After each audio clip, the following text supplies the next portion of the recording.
Bakit mo naman ako hinahanap, Bes? Alam mo naman, palipat-lipat kami ng lugar. Wala lang, Bes. Di ba walang buwan ka na? Nag-aalala kasi ako sa'yo eh. Baka ako mapapano ka.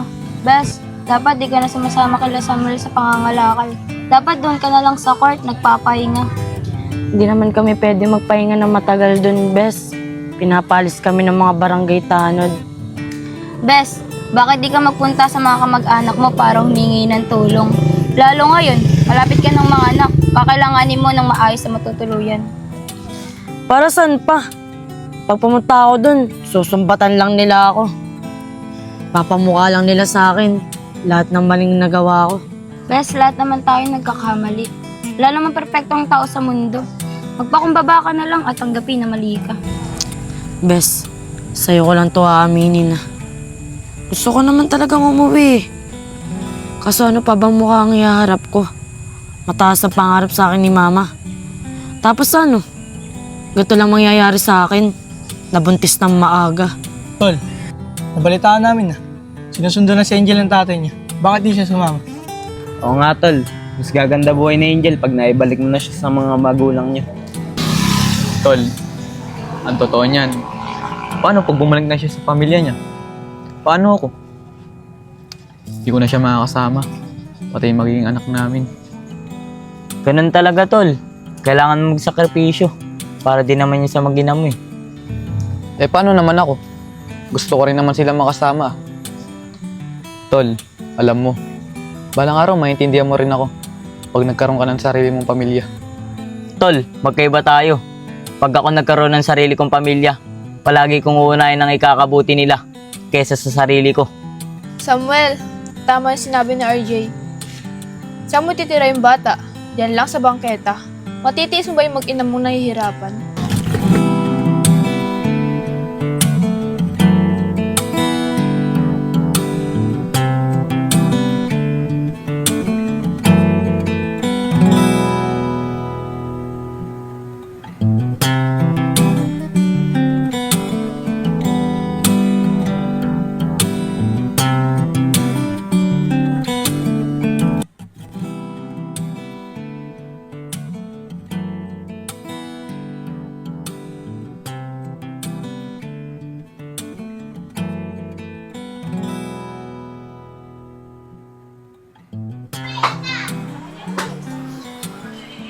Paalis na, hanggat wala si Angge. Sana makita ko uli si Angel doon sa court. Bago pa lang siguro pa out si Angge. Okay na siguro to. Oh, mukhang bis na bis ka. Saan ka na naman pupunta? Bakit ang aga mo yata umuwi ngayon? Di ba mamaya ka pang alas 9? Nag-out talaga ako ng maaga. Baka mamaya umalis ka na naman. Eh ano naman pakialam mo? Pati ba naman paglabas-labas ko, pipigilan mo? Di ba sabi ko sa'yo, tigilan mo na si Angel? Ayoko nang bumalik yung bata ngayon dito. Bakit ba hindi mo maintindihan yun? Ikaw lang ba magulang niya? Angge, magulang din ako ni Angel. Kung ikaw ayaw mo na sa kanya, pues ako gusto ko siya makasama. Marami akong pagkukulang sa anak ko eh. Oo! Marami kang pagkukulang kay Angel! Pero di mo ba napapansin na mas marami kang pagkukulang sa akin? Anong mas importante? Yung anak o yung asawa? Pinapipili mo ba ako, Angge? Anak ang importante sa akin. Anak! Randy, bumalik ka dito! Huwag mo naman akong ganyanin, oh! Akala ko ba bumalik ka dito para sa akin? Bumalik ako para sa inyong dalawa. Pero ang hirap mong piliin, Angge. Randy! Randy naman!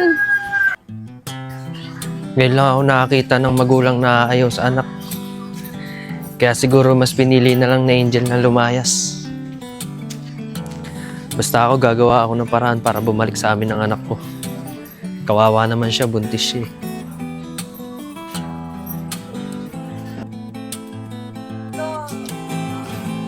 Dami kong kalakal na ito. Ikunin ko muna at saka ko ayusin. Tama. Nakakabili na ako ng chicharon nito. Marami pa. Pasalubong ko sa anak ko tsaka kay Angel.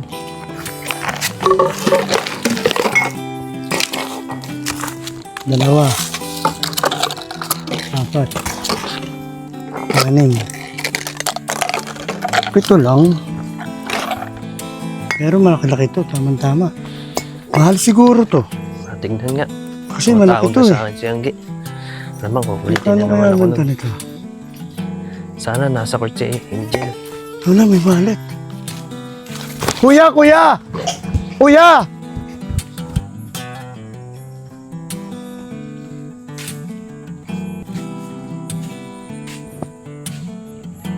Bilis maglakad ni Kuya. Sumakay agad siya ng tricycle. Hindi ko tuloy siya nabutan.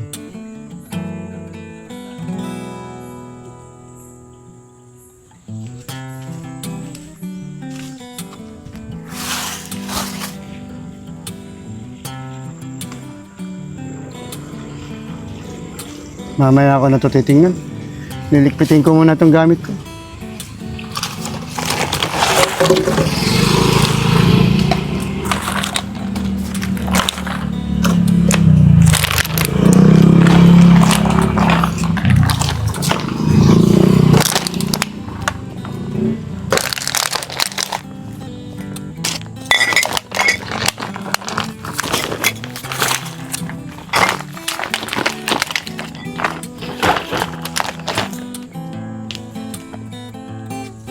Teka nga lang.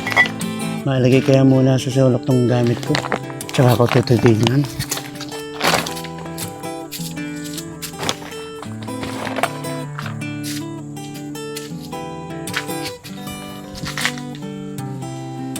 Dilim naman dito. Ah, yun. Maliwanag sa kabila. Makalipat nga dun.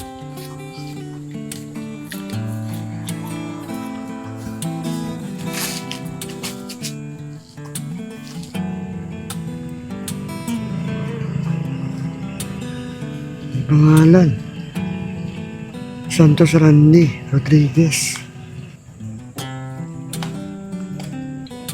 Randy Santos pala may-ari na ito. May pera kaya rito? Matingnan nga. Wala, may pera nga. Ha? May 2,000.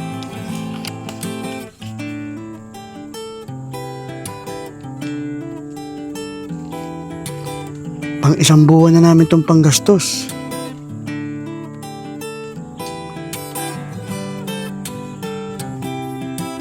Pero masamang magnakaw.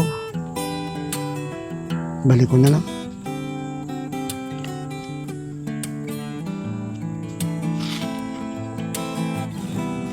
Oh, may picture.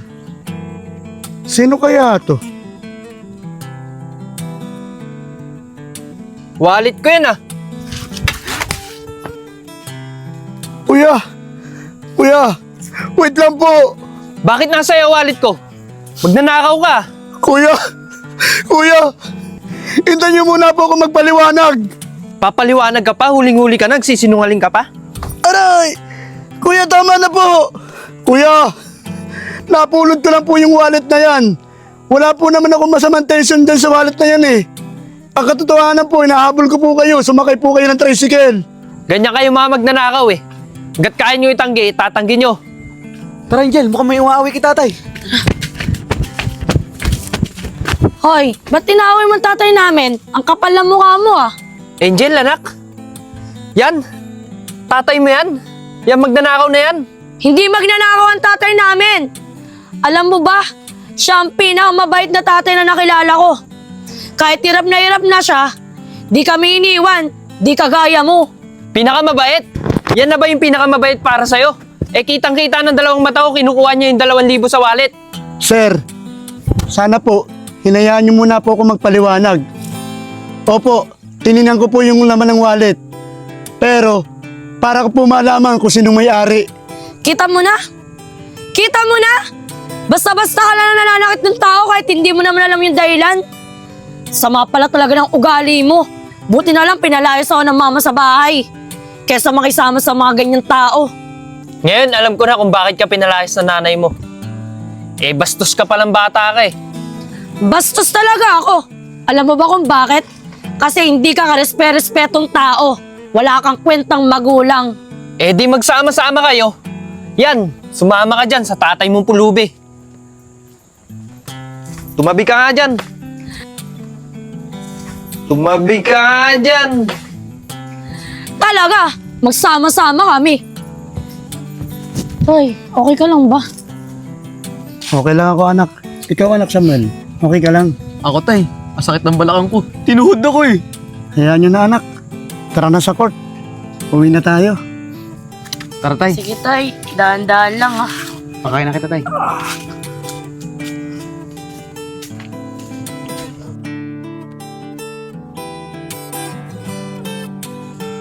Tay, daan-daan lang po ah. Ng bewang ko. Oh, Eddie Box. Nandiyan ka na pala. Ba't di ka pa natutulog? Ate Dilong, nalatig po ako po. Wow! Very good si Eddie Box. Naglatag na. Oh anak, Angel, Samuel, nahiga na kayo.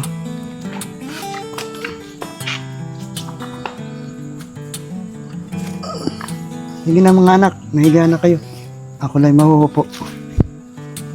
Ako lang mahuhupo.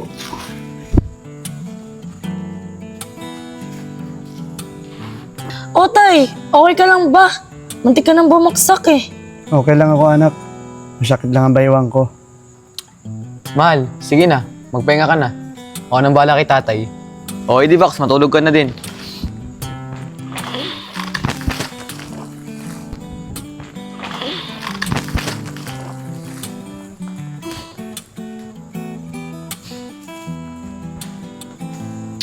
Tay, matulog ka na. Ako naman magbabantay sa'yo ngayon. Alam ko, masakit ang katawan mo eh. Sige na, tay. Salamat anak.